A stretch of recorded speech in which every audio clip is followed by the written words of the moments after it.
रूपं विन्द्यगिरीशं चारुसुपादं नमोजिनानं त्रैरत्नरूपं विन्द्यगिरीशं चारुसुपादं नमोजिनानं नौमि प्रणौमि नमस्करोमि नमामि नित्यं श्रीगोमटेशं नमामि नित्यं श्रीगोमटेशम्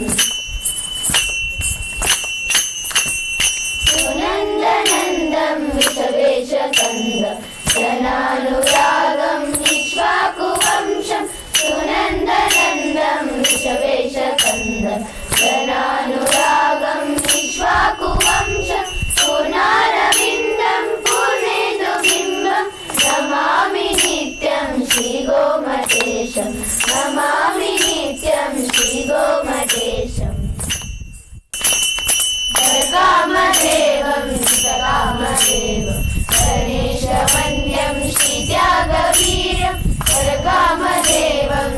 कामदेवं गणेशवन्द्यं श्रीत्यागवीर्यं करणीप्रकाशं महामुनीशं नमामि नित्यं श्रीगोमटेशं नमामि नित्यं श्रीगोमटेशम् ईशं सुरेशं श्रीमुक्तिकान्तं विषयविनाशं विश्वसुवन्द्यम् ईशं सुरेशं श्रीमुक्तिकान्तं विषयविनाशं विश्वसुवन्द्यं संसारदूरं सुज्ञानधारं नमामि नित्यं श्रीगोमटेशं नमामि नित्यं श्रीगोमटेशं